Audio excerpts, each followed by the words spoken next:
Welcome to the Au Jus. I'm your host, Beefloaf. This show is being sponsored by our friends, Punky's Pizza and Pasta, located at 2600 South Wallace, my personal favorite eatery in the neighborhood. They have the best selection of pizza and pastas, as well as sandwiches and salads of any eatery in Bridgeport. Don't believe me? You can try my Sock Summer's favorite, the pot roast sandwich, which is best in class. Teresa's favorite, the Old Neighborhood Pizza, a Sunday fave of the 108ers. My personal current favorite is the chicken parm sandwich, but rizz it up. Get it on garlic bread, an undefeated upgrade. Bonita Steaky proclaims that Punky's has the best burger in the neighborhood and she's tried them all. Hit the website, punkyspizza.com, for all of your carry-out or delivery orders or to cater your next party. You can also call 312-842-2100. The Scarlatta family will take care of you. Punky's Pizza and Pasta. Also, we have a live show. Tickets are on sale for Wednesday, March 27th with SoxMachine at the newly renovated Ramova Theatre, 3520 South Halsted Street in Chicago, right here in Bridgeport. We're going to be in the Ramova Loft portion, which is a 250 capacity venue. Tickets are $22 in advance. You can go to ramovachicago.com/shows/ to buy tickets. You can also hit the link in the show notes or that QR code that's on your screen if you're watching on YouTube.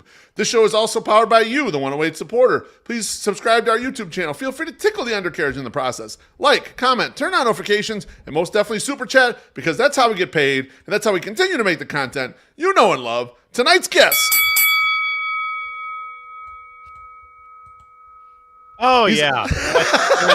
He's a midday anchor at WBBM News Radio right here in Chicago. He's the host of WBBM Noon Business Hour, a Southsider by lineage and a lifelong White Sox fan. Rob Hart, finally, welcome to the Au Jus, my friend. Well, Mr. Loaf, it is very much a pleasure to be here. Or should I say, in the true SoxMachine podcast fashion, thanks, Beef Loaf. Well, I wanted to bring that up right out of the gate, because for as long as I can remember, you're the intro voice of the SoxMachine podcast. And that intro had stayed the same until a few weeks ago when the SoxMachine crew brought James Fegan along. And I noticed you made an adaptation to the intro. It was a different intro. You added James Fegan in there. So my question for you about that is, are those royalties paying handsomely, or is Josh Nelson being a greedy bastard and holding on to every single dollar that some of should belong to you? Well, we are doing this podcast from the house that the SoxMachine podcast built. I was present at the creation for that. I believe it started as the Southside Sox podcast back in 2014. I want to say that episode 1 or episode 2 was discussing the drafting of Tim Anderson. So that's how long, that's how far back we're going here. And when I got my job at BBM, and this was in 2016, and it was time to upgrade the intro because now it was a Jim and Josh joint. So I did the intro using the professional equipment at the radio station, and then we did another one for SoxMachine, and then I recorded a special playoff intro, which is going to get an awful lot of usage between now and 2050. Right, exactly. I hope to dust that one off eventually. I hope we were rolling tape back in 2021, because that was the last time we used the postseason intro. And then, of course, when James Fegan came on board, we recorded a new intro for that. But I was one of the first people who knew. And as a result, I kept that secret safe. So you can. I'm nobody's source. I'm not a sandwich. You cannot rely on me to betray confidences. So I kept that one under my hat. That's good to hear. Baloney in the comments says, Rob Hart over Bret Hart. Yeah, that's a given. I'm not a wrestling guy, but the comments are loving you already. Well, under the circumstances, I would agree. Absolutely. So you're probably the last person on my original list when I put the show together. This show's a year and a quarter. We started at the beginning of 2023 doing the Au Jus. This is probably the 50th-ish one. And you're the last person from the original list that I am finally having on. You're a Southsider by birth and a Beverly guy. So then you go to St. Ignatius for high school. So I got 2 questions for you. Number 1, coming from Beverly, was St. Ignatius like a total culture shock when you're going down Roosevelt Road? And number 2, how many Bridgeporters did you run into? You know any Bridgeport guys? Anyone that I might know, Rob? Oh, well. First off, I'll take the second part last, because I knew a lot of Bridgeporters who went to St. Ignatius, starting with the Dailies. You may have heard of them. So who was it Patrick was around your age, or who was it? John was in my class, and it was funny. He and I would talk freshman year about video games because I think he turned me on, and this is how long, this is ancient history now, but there was a game called Rise of the Robots that was for your PC, and he was a big fan of that. So I talked to John, and then Maura and Caroline were also in my class, and Maura's dad, my junior year, became the Secretary of Commerce in the Clinton administration, William Daley. So it was very funny to see in December of 1996, he's at the White House being introduced by the president for his second term. And then 2 days later, he's at like some sort of Ignatius Mass. So that was kind of interesting. But then there were a couple of I don't know if the name Sal Papalito rings any bells. No, Julia Palmisano. Those were Julia Palmisano. I know well. Okay, so really? we went to Bridgeport Catholic together. I'm a couple years older than her.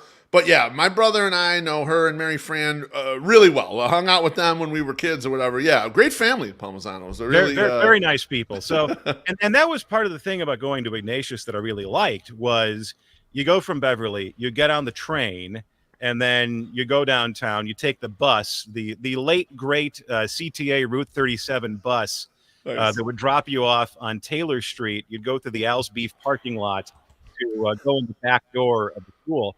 But you got to see the real city. I mean, that was St. Ignatius back then. I mean, the West Side was still going through transition. I mean, the big controversy my freshman year was that UIC bought Maxwell Street Market and cleared that to create University Village.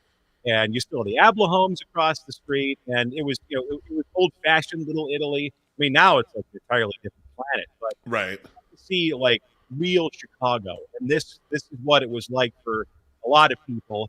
And I thought that was incredibly educational, and it really broadened my horizons. So that, to me, I mean, outside of the education you got in the facility, learning about the city, learning how to navigate the city, developing some street smarts, getting to school and getting coming home, that to me, I really appreciated that. And then after you took the train, you drove, and you recall, and I still miss this one piece of infrastructure dearly, but the overpass on Damon between 47th and Pershing, which I guess was literally falling down, which was why they demolished it. But that was a great little shortcut. If you didn't want to take the Dan Ryan to Ignatius in the morning, you just take Damon all the way up, and the overpass saved a lot of time. Yeah, and St. Ignatius has come a long way, to be honest. When I'm a couple years older than you, Rob. I went to De La Salle. When I was at De La Salle, we would kick the crap out of St. Ignatius in basketball. Now, Kendall Gill's kids there, they're dominating. They didn't have a football team when we were in high school. Now they got football. Like it's a different world out there, St. Ignatius. It's so weird. It's there. My brain, when you think about like what different Catholic high schools bring to the table, like it's so weird to see St. Ignatius football results because that team came in after I graduated. It's the same thing about Marist being co-ed. Like it was an all-boys high school when I visited and when I was in high school. So it's been co-ed now for 20 years. But to me, like it's still kind of a weird culture shock. Absolutely. Now I do have some worms out there. So I got some pictures of you. So here's a sophomore picture of you. I have a friend who's my age, or dear friend. He said, I'll get you some yearbook pictures. So there you are in the lower. So here, let me give you some context there. Okay, let's see. My,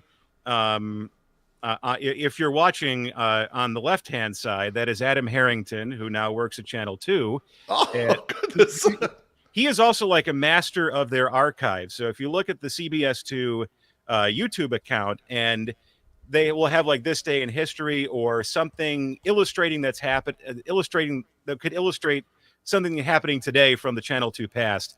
Adam Harrington is the guy. So like, for example, on election day, he pulled up like the 6 o'clock news from the day that of the 83 primary, which, that's kind of what he does. And then on the right, that is Erin Hart, and her kids go to the same school as my kids. So it's kind of funny. I still That's see wild. her now, at drop off. So it's still a very small world and a very tight knit class. And of course, if you go to V in that yearbook, as in Veth, you will find Mrs. Robert Hart. So she's actually the one who took that picture of me on the bus. This picture right here. Yeah, Yes. I was, Yes. because we were friends in high school, but that's Okay. me in my very hip worldwide pants David Letterman T-shirt. Nice. You can see Elizabeth Carger in the background, and we You got were a great actually, memory. Goodness. well, Elizabeth, also a good friend of mine, and we are on the for those of you who know, we are on the bus coming back from Kairos. So this podcast actually is one way to live the fourth. For those of you who know what I'm talking about. Beautiful. I love it, Rob. Video presentation, I should say. Live stream. We try to add all elements to this podcast. So you graduate from St. Ignatius, you go to Marquette. Was it always radio, Rob? Were you always like, this is the job I want, I'm just going for this? Or were there potential other paths in your life? It was always broadcasting. I was always interested in media. That worldwide pants T-shirt. I wanted to be David Letterman at one point. Mm-hmm. But I discovered, I read this book called The Late Shift, and it talks about David Letterman's background and how he went from Indianapolis to The Tonight Show. And that included a long stop at the Comedy Store. And the idea of doing stand-up comedy and getting heckled by drunks did not really appeal to me in any way, shape, or form. So I decided to go into local broadcasting, local radio, local TV. I go to Marquette. They have a campus TV station, a campus radio station. And the great thing about it was you could get your hands dirty immediately, because there are a lot of schools that have a campus radio station, but it's the NPR affiliate. And if there's any student input or involvement whatsoever, it's like one show per week. Okay. But at the Marquette campus station, Marquette TV station, you could get in there right away and do stuff. So I did TV on the campus television station. I did radio on the campus radio station. And my sophomore year at Marquette, my broadcasting advisor played racquetball with the executive producer at WTMJ, which was like the GN of Milwaukee. It was owned by the paper. TMJ stands for the Milwaukee Journal. And the executive producer was the guy who hired all like the part-time producers, in addition to being the producer for Charlie Sykes, who at the time was like the most powerful talk show host in the state of Wisconsin. Like, he was somebody everybody listened to. And so the job offer to me was Saturday nights and Sunday nights. You come in at like 6:00. You produce the sports talk show for about either a half hour leading into sports, or for 2 hours leading into tape programming. Oh, and by the way, you do like a 3-minute news cut in every hour. So, okay, you're 19 years old. I get to be on the radio, and not only the radio, but like a radio station that covered the entire state of Wisconsin. So because you could work in Milwaukee, you could be on the air in Milwaukee as a sophomore, radio had a great deal of more appeal to me than television, because everybody you wanted to be in TV, you graduate from Marquette and then you're off to the small markets. You're off to Sioux Falls, South Dakota. You're off to La Crosse. You're off to South Bend. And then maybe 2 or 3 stops later, you get back to Milwaukee. I mean, funny enough, the other, I was in a broadcasting class with 20 people. There are 2 people still in the business. I am one of them. The other one is Jen Latta from ESPN. Okay. And I know that name. she was one of the Bucks interns at TMJ. So what you would, okay. And this goes to show you how like a million years ago this was. After Bucks games, you would cut up highlights and then you would send them to the NBA to then distribute to other radio stations. Like they could download it as an FTP file. So Jen would listen to the game, log all the highlights, and then cut them up and send them on their way. And then she went to Channel 6 in Milwaukee, and then NBC Sports Chicago, and then ESPN. But that's the kind of thing, was like a lot of people would go to those small markets and say, well, to heck with this. I don't want to do this anymore. I'm going to go into teaching, go into communications. And in the meantime, I'm at TMJ Radio, and you're going to presidential debates. You're going to campaign appearances. You're getting phone calls in your crappy apartment saying, this is the John Kerry campaign. Would you interview the candidate after a debate? So you're like in the middle of everything. And I thought it was a lot of fun and very cool. And you had a front row seat to a lot of stuff. And it was from there, it was to WGN in 2005. And I've been in Chicago ever since. Rob, to rewind back to Milwaukee, see, this seems so foreign to me only because as someone who's a longtime like sports radio listener, it feels like it's impossible to like break through in that landscape. It just feels like a lot of the people stay on for years and years and years. And I guess what you're saying is that there was maybe more opportunities in Milwaukee. I mean, because you're on a huge radio station, one that's kind of covering the whole state, and the opportunities were kind of available, albeit ones where you're not getting, you're not running the whole show, but you're getting on air opportunities there. It's kind of interesting to think about that from a different perspective. It's interesting because everyone's story is different. Like if you wanted to do sports radio in Milwaukee at the time, there was an all sports station, WAUK 1510 on your AM dial, which was a daytime only station, which meant they had to sign. They signed off at sunset in Nashville because there was a 1510 in Nashville that had priority on that frequency. But it was a place where a lot of people came in and cut their teeth in sports radio. And it's kind of, it was interesting. I would hear stories from people who worked there because they'd come over here and they'd come to our facility, Radio City, as it was called, which like was their lobby is a national landmark because they have this really cool mural in the lobby. And they'd come in there and there's a modern board and you have a producer answering the phone. And I'd talk to people who worked at 1510 in the early days, and they would talk about, we're doing stuff about it was like kind of like the early days of the Score. Right. We're talking about the Packers, we're talking about the Brewers, talking to the Bucks and the Badgers, but you have to screen your own phone calls. So it's like, all right, let's go to the phones. Line one. Yeah, Susan there. No, this is the radio. You're next. But it was a great place to just get the reps and practice the art and perfect the art and move on. And I think that's really kind of the way you break. And it's the same thing now. I mean, that hasn't really changed, except the idea of I have to work in other cities and stuff like that. You could do it out of a podcast. You could get all of those reps right here, right now in your basement without having to pick up a phone call from the cable company looking for somebody else. Totally makes sense. Now you've been at the radio gig 20 plus years. You've been at BBM 8 plus, kind of doing what you're doing now. I think since 2016. What kind of skills would you say allows you to have that longevity? How does someone maintain a career for that long? You got to like it. I mean, I think that's the first thing. I mean, I do this because I enjoy the art of broadcasting. I enjoy the craft. I like doing it well. If you're going into this for notoriety, I mean, eventually it will come to you just because you're there and you will have some success.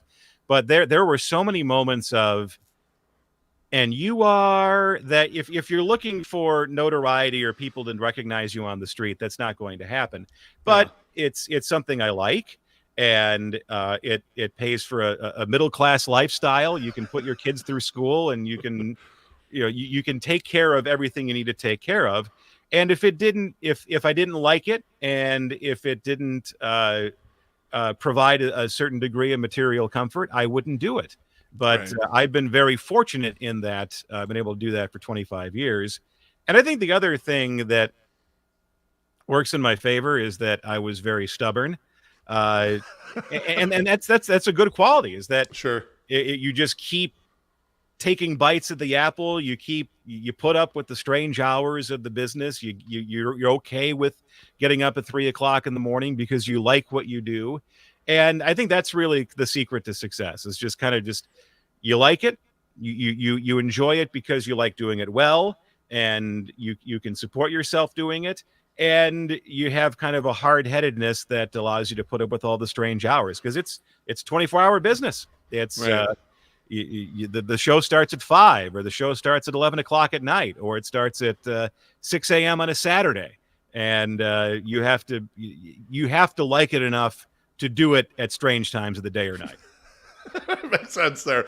Joey P in the comments says, Rob is playing in our office all day. He said, this is awesome. So he's very excited to hear from you here. So with regards to that, Rob, how would you advise someone today trying to get into radio? Would it be a similar path to what you did, or have things changed as to how you gain ground into industries like this?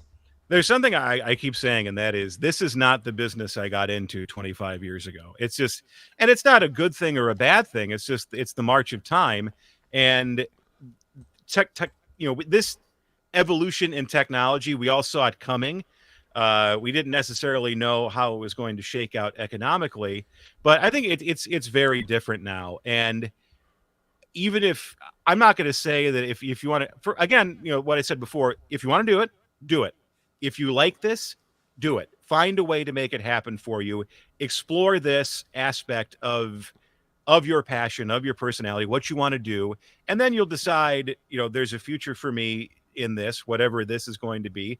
Or you'll be like the person who was working in TV in Sioux Falls and says, to heck with this. There are other ways to make a living. Right. And that's a perfectly respectable thing. That's a perfectly good thing to learn about yourself. So, and honestly, you're not getting into radio anymore. You are getting into audio, or you are getting into content, right? And it goes out in a lot of different ways. Like the idea of, is your voice going off of a broadcasting tower somewhere? That is going to be less likely in the future. Everything is cellular. Everything is going to go out via Wi-Fi or go out through cell towers. That's the main method of distribution. But if you have something interesting to say, if you have interesting insights, if you talk about something that other people find interesting, whether it's over the air or like what we're doing right now, that's the future. Yeah, I was gonna say, I've gotten a lot of different answers when I've talked to industry people of like, what should you do? Like, should you be starting a podcast? Should you be learning some of these skills? Some people came up through kind of the producer side, and so like they learned some of those skills, and it's just kind of varies. But it's interesting that you mentioned it, because right now anyone of moderate means could open up a microphone and blast it through YouTube like we're doing the second, or in a podcast or whatever, and try to start sharpening up those skills, to varying degrees, right? Because the level of supervision or feedback that you might get that helps you actually improve may vary, just depending on what your audience looks like. But you can at least start trying some stuff right away. See, this reminds me of blogging 20 years ago, where you would see certain blogs that would become very successful, and then you would say, you look at their success, you look at their engagement, you look at their audience, and then people commenting and say, oh, this is the future of this is the future of print, or this is the future of like the written word, basically, and things happening in real time. You're putting up posts and then people engaging with it. But for every one blog that was extremely successful, there are 10 of them like mine, where you just say to yourself, either as the blogger, you kind of run out of things to say, which was my case. I found out I was nowhere near as opinionated I thought I was until I had to put out something every day. Then it became kind of a slog. Or and the other thing too, I think what works today, whether it's a blog, whether it is a podcast or new media in some way, it's kind of has to be narrow casted. I mean, I think there's a lot of people who very niche. You got to be very niche, yeah. Like people saying, like, I'm going to have a podcast where it's my take on the world. And it's like, well, your opinions on just what's happening now are a dime a dozen. But let's go back to the Southside Sox podcast as it migrated over to SoxMachine. I remember Josh telling me like their numbers were pretty darn good. And it's just simply because they were covering a subject with depth and detail that other outlets weren't getting it. I mean, obviously, the White Sox are not a marquee draw on the level of a New York Yankees or an LA Dodgers, but and I think that also helps opportunistically, right? If you're doing a great job at this and the mainstream is not covering it in the detail that you are, I think that helps them too. And it always has. Like, I've always loved their podcast, and I'm still a consistent listener, even though I'm friends with Josh at this point. And it's like, yeah, I can't wait till an episode comes out and then bug him like, wow, why didn't you talk about this or whatever? But yeah, I mean, they cover in such detail. And you're right, the niche level of, hey, this is the place to go if you want to hear White Sox stuff. And not to blow smoke up your rear end, but Unless, I mean, but I'm sure you won't say no. I won't. I think, when From the 108 came in, like that was in the depths of the last rebuild. Right. And how many times a day or a week can you say, oh, they're going to win, they're going to win only 60 games, and oh my God, Moncada's a bust, and why we give up Chris Sale, and just kind of the usual airing of grievances about the White Sox organization, which we all know. We can all kind of recite them backwards and forwards.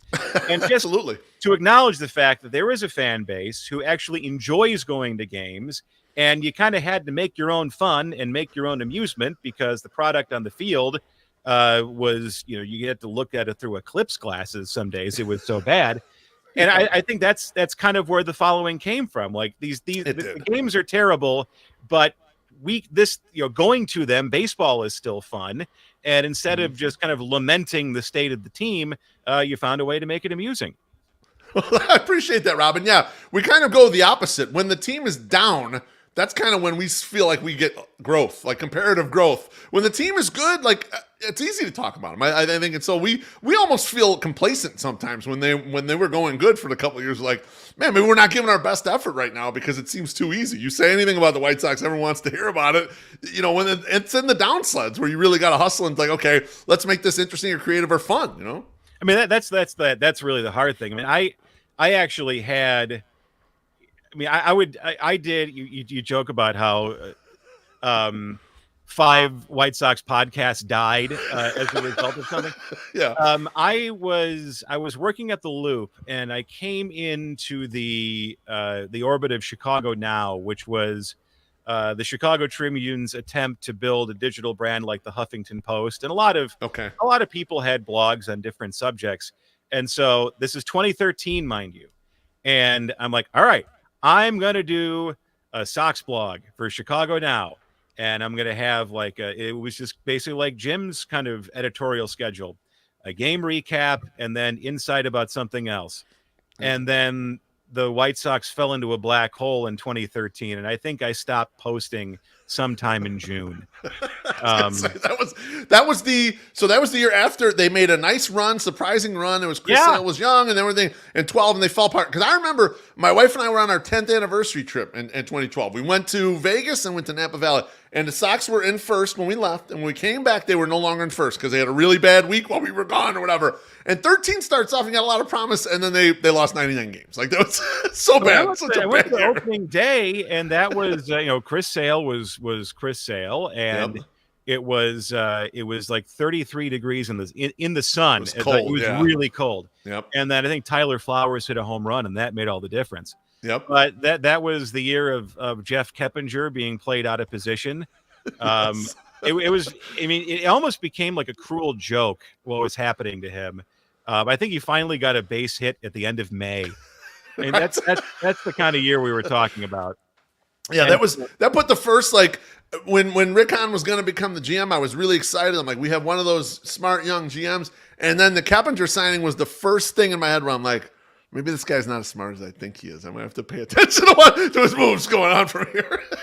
Well, I thought, all right, he was good. And this is me being stupid. He was good on the Rays. Yeah. And clearly his production will be a cut above what Kevin Youkilis was bringing to the table at the end of the previous season. Right. So we've solved the problem. And it turns out that good old Kepi's production in Tampa was because he had a manager in Joe Madden who knew how to use him. Right. And as opposed to the White Sox way, which is like, I don't care if you're not a third baseman. Go out there. Just play there. You know how to play baseball. Exactly. Instead of using you opportunistically, we're using you all the time in this spot where you don't know. Yeah, Griffey, I know you haven't played center field since the 80s. Go on out there. You go. Yeah, Sam Reeves in the comments says Beef was the OG Han bot. I was an early detractor of Han, but I loved it when they first hired him. I thought, oh man, this is going to be great, and then little by little it chipped away at me. I'm sure it's still out there. There was a post where I had this little history section that Jim gave me, and so I thought, 13 was just basically kind of washing the Kenny Williams era out, and that 14 and beyond Han would have total control of the team. And so I did this whole thing about how this was like 1971, and they turned the page on the Go-Go Sox era, just as they turned the page on the '05 World Series era.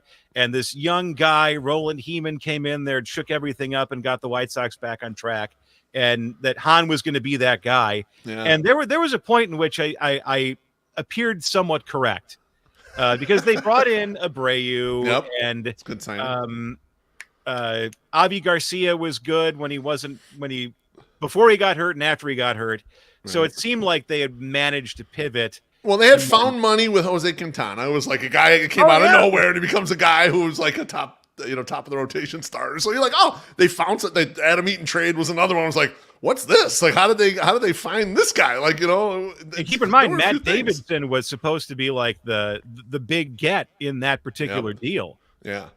That's great. It's crazy to think about. Rob, I want to talk about the 78, not only because it's a hot topic, a new White Sox ballpark, but because over a decade ago, you wrote a post at Southside Sox about the White Sox flirtations with the South Loop going way back to when we were kids. You want to give everyone the cliff notes on that article? There were two attempts at the South Loop, and the first one was in the 60s, and this was Comiskey Park stayed, and first off, before I go on, I have to say that if you want to read a really good book about this whole plan, Rich Lindbergh, Stealing First in a Two-Team Town, is a great one. So if you can find it at your library, it's definitely worth reading.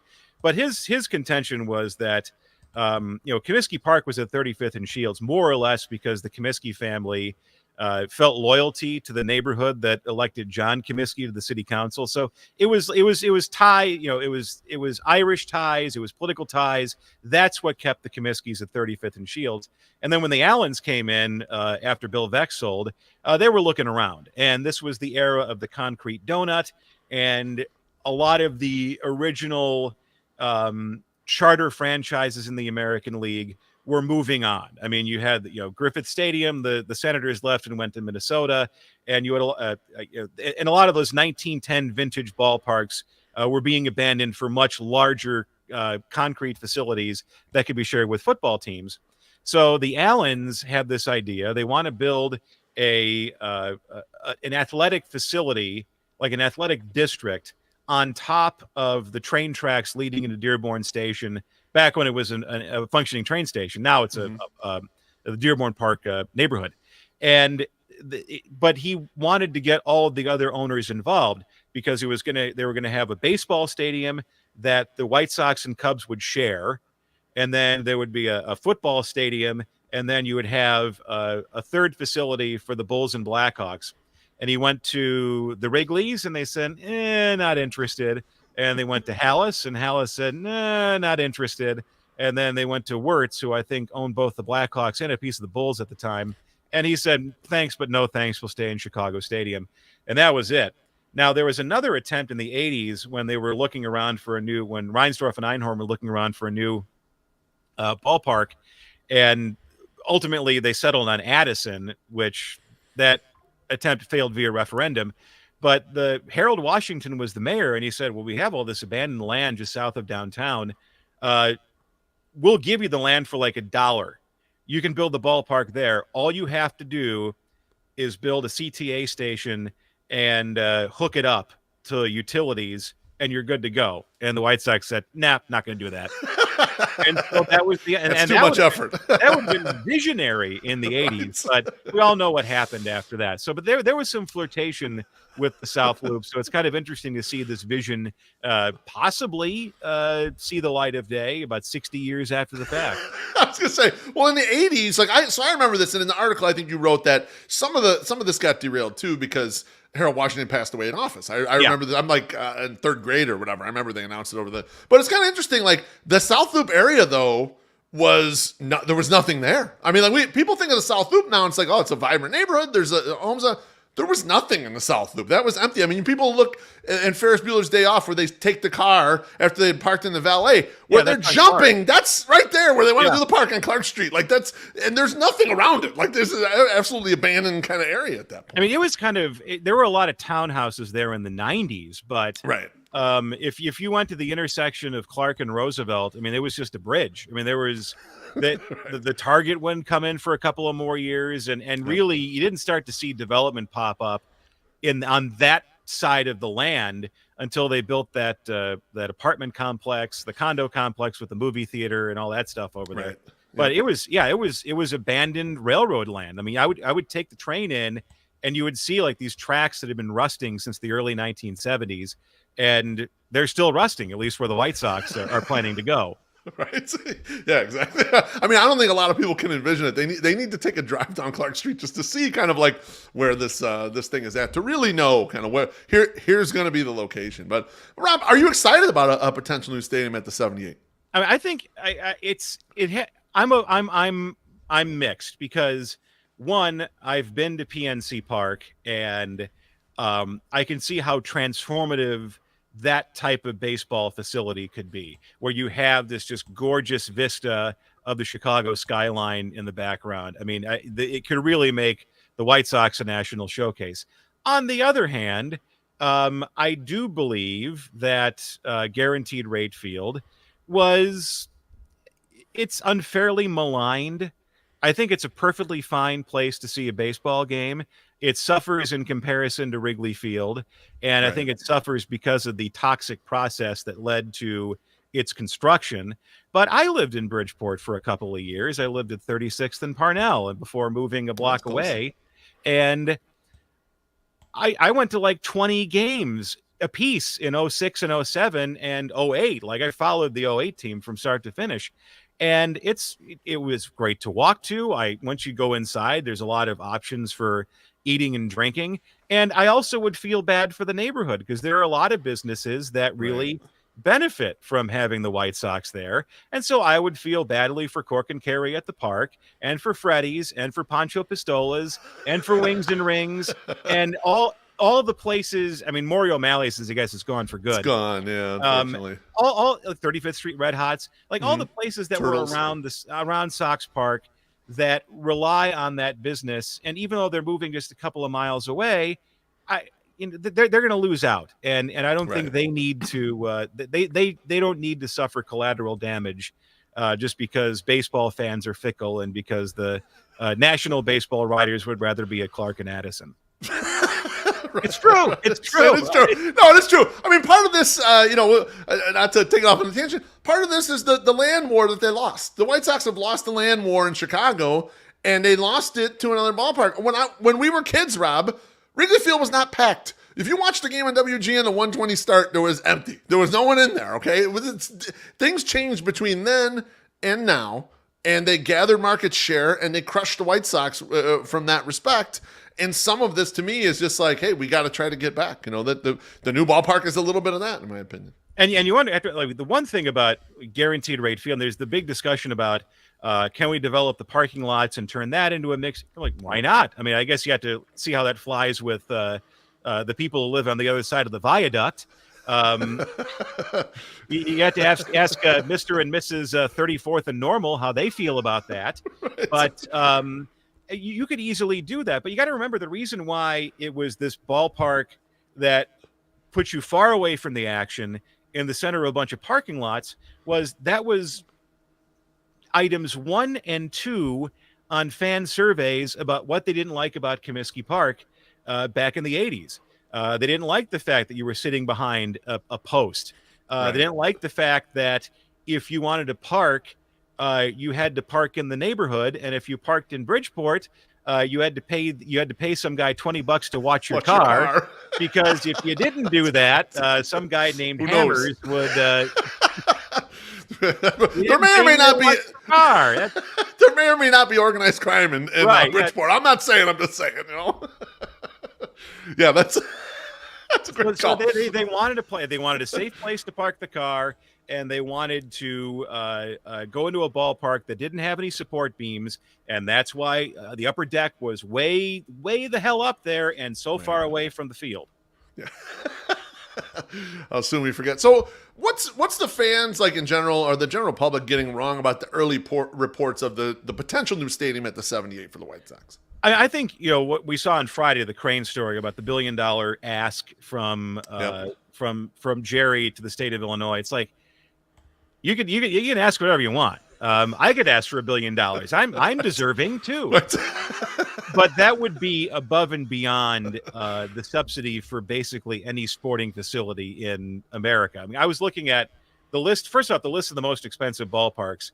They're all football stadia until you get down to until you get to Yankee Stadium, which it's Yankee Stadium. Right. Then you get to Citi Field, and then Globe Life is at the very bottom. I think that was a $1.2 billion job.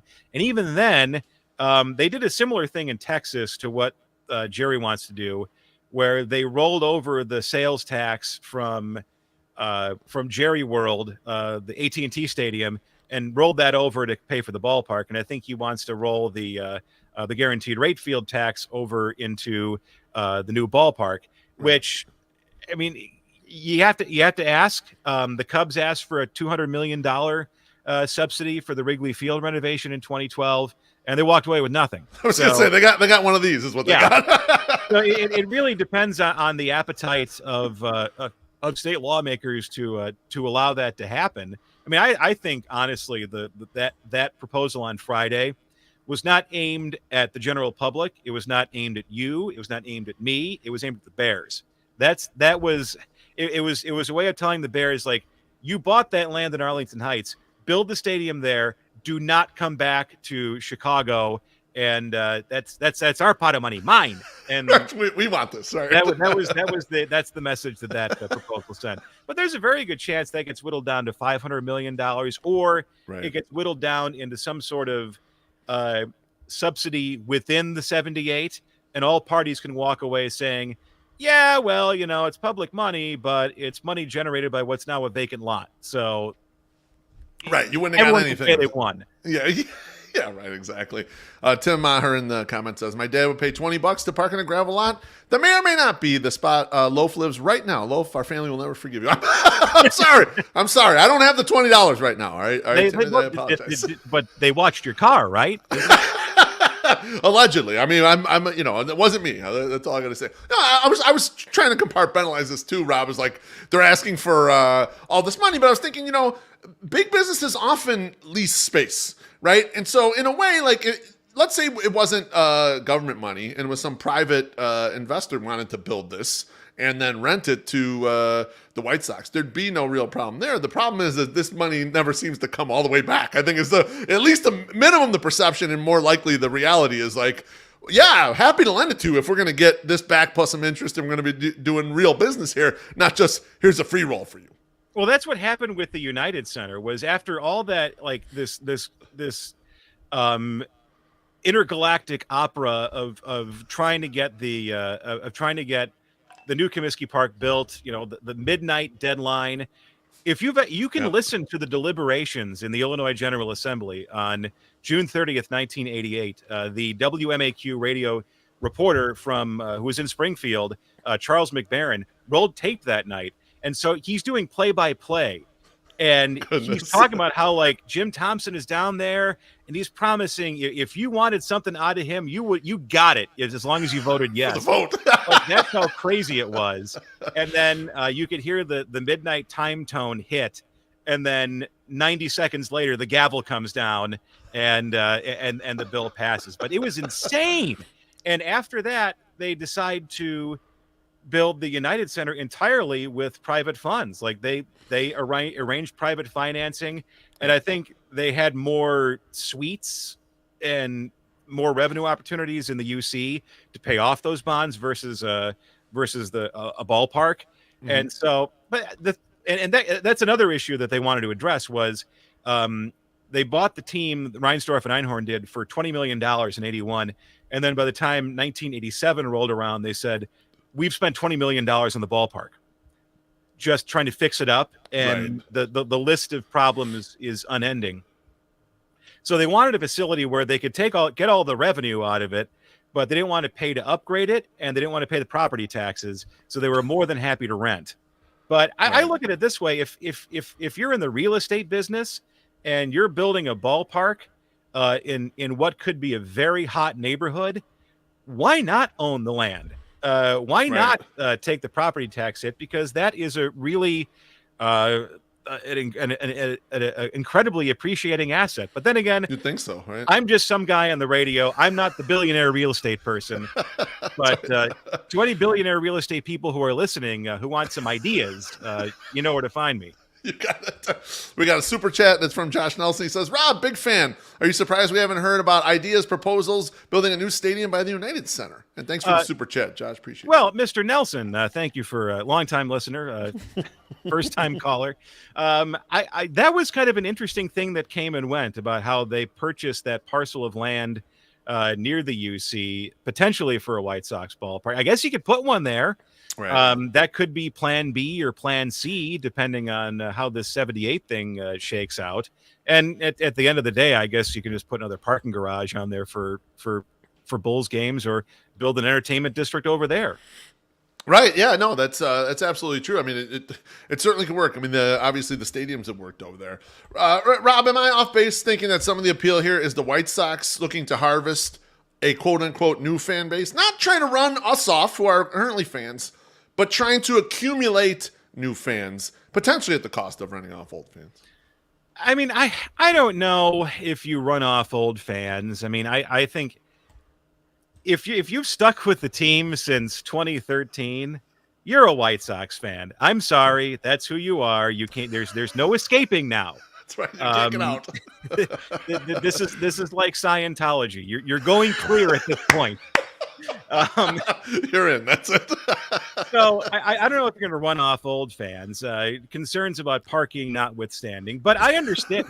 By the way, Mr. Nolan, Patrick Nolan, if you are listening, P. Knowles, Yes. I understand where you're coming from, because I'm coming in from the suburbs my own self, and but I also have the good fortune to have a parking spot at the townhouse my parents own near the ballpark. Helps. But if you are taking the train down, I understand making those connections, and I think Metra will probably have to accommodate Sox fans coming, just because you're going to get that business. You'll have people on the train, Right. But is it going to be a deal breaker? I'm not sure. And it's going to be a cool place to take in a ball game. I mean, could you imagine like a night in July, and it's Yoan Moncada statue unveiling night, and Yes. it's just one of those July evenings. It's like 78, 79 degrees. One of those. It's a beautiful dusk, and you see the sunlight glinting off the brand new towers, glinting off the ballpark. I mean, there's a lot to like about this mental image that I'm painting. For sure. No, absolutely. And as Treasy's brought up to me many times, by the time they actually get this built, I'll be an empty nester. My daughter will be in college. He said, both of us will just buy condos right there, right on site. And then we can still walk to the games like we do right now. So we'll have no concerns by that. I hope that Section 108 goes over extant in The same you put area. her right behind the foul pole. I I too. think that's a tradition that has to continue. Just Yeah, if they move us and try to put us somewhere, that's no good. I'm not a fan of that. I mean, if they put like 108 and it's right behind home plate or something, then I'm going to be up in arms. That's going to be like when they kicked Andy the Clown out. I'm going to be very upset. That's changing tradition. Rob, what's the most important hurdle to clear for this stadium to be a favorite to actually happen? Like, what you feel like? Okay, we're in the we have to bet some money to win some money here, but we're positive that this is going to go. I think it's the financing, because what's going to happen is this thing is going to rise or fall on can you make the dollars work? I don't think you're not going to have a relocation threat. They're not leaving. Right. I think Jim Margulis did a very good job of kind of explaining why Nashville's a no-go. Nashville wants their own team. They have an ownership group. They want to own a team. They don't want to be muscled out by somebody coming in from elsewhere. And on top of that, the White Sox, they're worth over $1 billion, but a lot of that valuation is wrapped up in the fact they're in Chicago. And so the moment those moving vans get on I-65 going southeast, like $200 million walks out the door. So you don't want that either. It's bad. You could, I mean, ultimately the 78 gets built, or they find a way to stay in guaranteed rate field and develop that area, or they go to the west, or they go to the West Loop by the United Center. But the whole thing, this is where it gets potentially ugly and where it can get potentially frustrating. Is how do you, if there is a public subsidy, how do you do that? How do you sell it to the public that that doesn't want this? The idea of paying public funds going for a private enterprise. And on top of that, there's another Illinois budget crunch coming down the pike because a lot of that American Rescue Plan money is running out. So you've had a couple of years of not having to worry about budget issues, but they're coming. And when you talk about giving $1 billion to the White Sox, that's going to be a tough sell with a lot of people, even for people who are fans. There's no question about it. If my Twitter feed is any example of that. I want to jump over to the team for a little bit, Rob. We met for the first time in person at Josh Nelson's wedding this last summer. And at the time, we had a nice long conversation, a big group of us. You were very apathetic about the White Sox. You were kind of tuned out. And when I see on Twitter now, you seem not apathetic. So what happened? What happened between that point in early July and today? Well, I mean, they lost every game in the month of April last year. I mean, that's right. Enough to destroy any interest you might have. I also gave myself, Twitter is kind of a bit of open air therapy for me. So I get to work out all of my thoughts in front of lots of other and in front of strangers. It's a very constructive process. But I gave myself this little litmus test, and that is, are my complaints about the White Sox today, are they identical to something I would have said 10 years ago? And I found out the answer to far too many of those questions was yes. If you just take the names out, it's the same complaint about the same process from a decade ago. So you get the July of 2023. We're at a wedding. It's a beautiful night, a great venue, the Bridgeport Arts Center. Yep. And, everybody's dressed up. Everybody looks great. It's a fun evening. And I'm not interested in the Death March White Sox playing the St. Louis Cardinals. I just was not interested in that, even though they came back and won that particular evening. Right. But I think it's like and then you're thinking about, oh, geez, Rick and Kenny are going to do another rebuild. Like we're doing this again.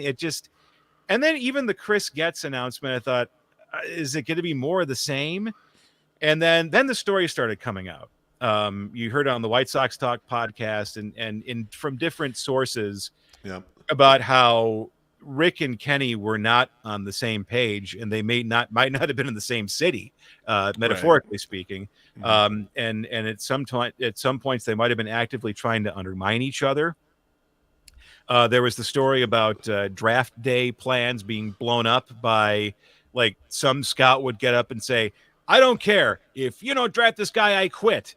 And so you're getting all these hints that maybe there is a very confused process going on behind the scenes, and eliminating that might be a positive.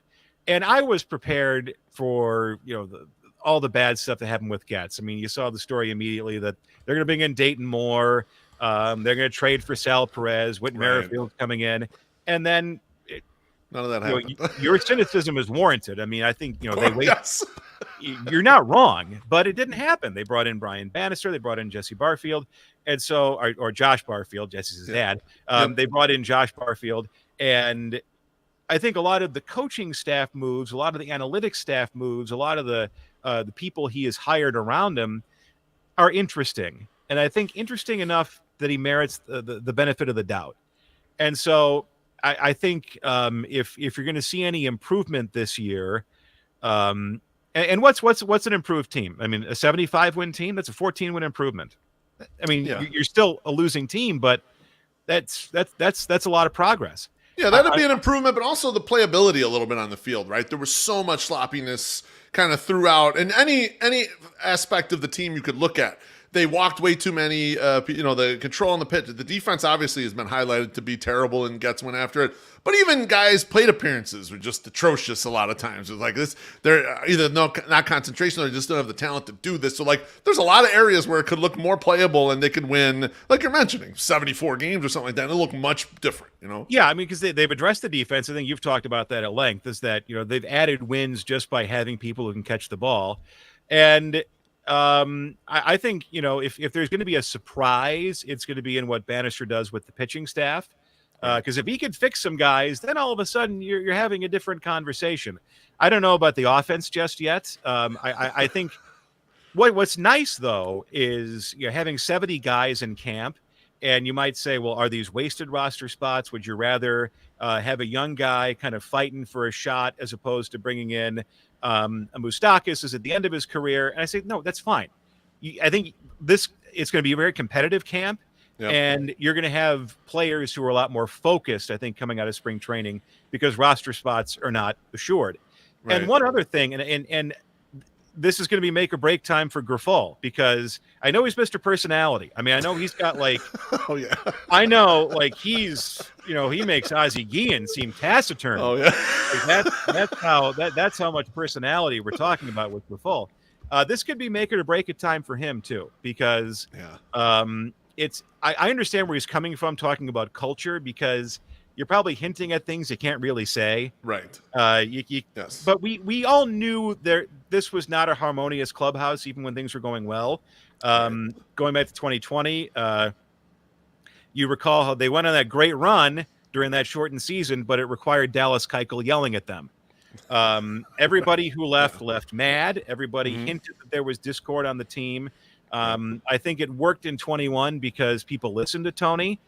He wasn't my first choice, but me either. Yeah. He's a Hall of Famer baseball person, and I think people listen to a Hall of Famer, and people listen to a Jose Abreu. I was going to say, like, we don't scoop anything, but for people who talk to us who might be really closely connected to the team, he had the respect of the guys, and that makes sense because, he's got the skins on the wall, so it makes sense they would listen to him and like have respect for him. So I think that's more than likely true.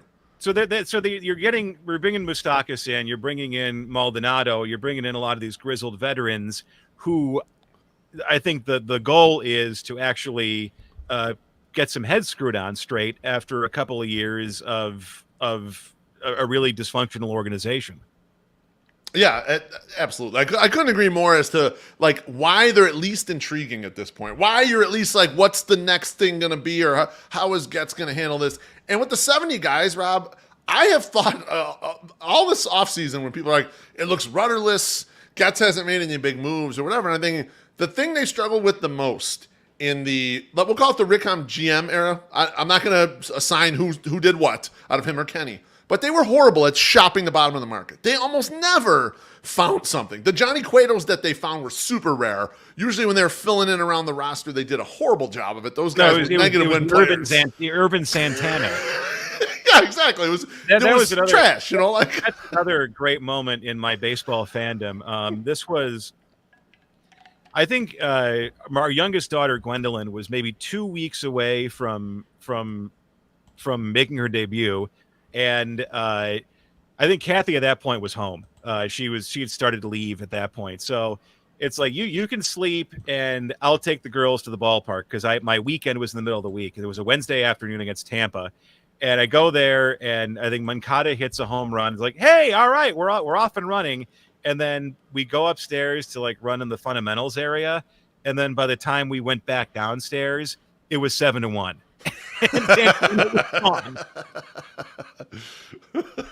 So that's one of my era. But yeah, there was a lot of for every Johnny Cueto was like, oh my God, we have found someone. There were a lot of people who were there was their last stop before the retirement home. Yeah, absolutely. Yeah, they're out of baseball kind of after that. Rob, other than the return from trading Dylan Cease, what will be other early indicators that are going to help you judge this era of the White Sox? I really want to see a much more washable product. I mean, and let's go back to opening day of last year, where we're all excited, we're all like really jazzed, and on top of that, you take 2 or 3 from Houston, so you're riding high. and you're feeling great. And then you go into opening day and position players are pitching. Right. So if you could avoid that degree of an unwatchable disaster, and it continued like that for a week. And like the games against San Francisco, then they go to Pittsburgh and get destroyed. Like it was that entire month of April was just so awful and should be stricken from the record. We should never speak of it again. So if you can give us games in April that are worth watching, that are interesting, that aren't a complete embarrassment, I think we haven't turned a page, but you've licked your thumb and now you're starting to move the paper. Yeah, I agree with you completely. I think that is the initial indicator that we all want to see. We all want to say, okay, we lost today, but we lost 3-2, and they played a good game. They caught the ball, and whatever. We know we're undermanned in these situations. That'll be fine. I think most people would be agreeable to something like that for sure. To me, final question for you on the White Sox. What will a successful Chris Getz run team look like? And when I say successful, I'm saying at least sneaking into the playoffs level of successful. What does that team look like somewhere down the road, Rob? I think when Chris Getz his head hits the pillow at night, forget about the Kansas City Royals. He's thinking about the Arizona Diamondbacks. That's what he wants. He wants last year's Arizona team. And you talk about a culture of winning. You have to look this up on Twitter because it's a great video. It's the manager of the Diamondbacks after they swept Milwaukee. And he's like dropping F-bombs like, we're going to effing party. And that is a team. And his line was, a connected team is an effing dangerous team. And I think when they're talking about building culture, that's what they want. I love that. Rob, thanks so much for sharing your insights on your career in radio, the White Sox flirtations with the South Loop, and then Chris Getz's early GM era. Remember, we aren't trying to be right on the show. We're just trying to understand. Do you have anything you want to plug before you go? Please listen to WBBM, 780 AM, 105.9 FM, 10 to 3, and then the noon business hour, which airs promptly at 12 o'clock, Monday through Friday. And, oh, by the way, on Instagram and TikTok and Twitter, X, whatever you want to call it, we're doing the my video guided tour of the Titanic exhibit up at Old Orchard. So nice. I tell you things they don't tell you on the tour. So if you're into that sort of thing, I'm here for you. Oh, awesome. We got it in the show notes here, so you can find Rob on Twitter. Go check him out. Rob, thanks so much for doing this. I appreciate you, my friend. Take care. Well, thank you. And this is a very thorough process, too. You should look up John Mulaney in that same yearbook. I will. Yeah. I'll get my friend to do that. I got spies, like I told you. Take care, Rob. Well, thanks a lot. You got it. That was Rob Hart. That was awesome. I've been wanting to do that for a long time. I'm glad Rob was able to make that happen. Next week's guest, I don't have fully lined up yet, but March 4th, I'm going to have Treasy E and My Sox Summer on here, and we're going to do a 108 tourney extravaganza. We're going to talk about the history of the 108 tourney, probably reveal who our sponsors are, and maybe even give you the number one seeds.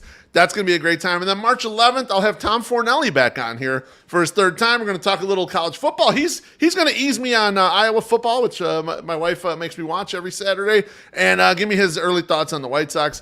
Thanks so much to Punky's Pizza, great sponsor. Thanks to the entire 108 family up in the YouTube comments. Take care. We'll see you on Thursday, and I love all of you. Bye-bye.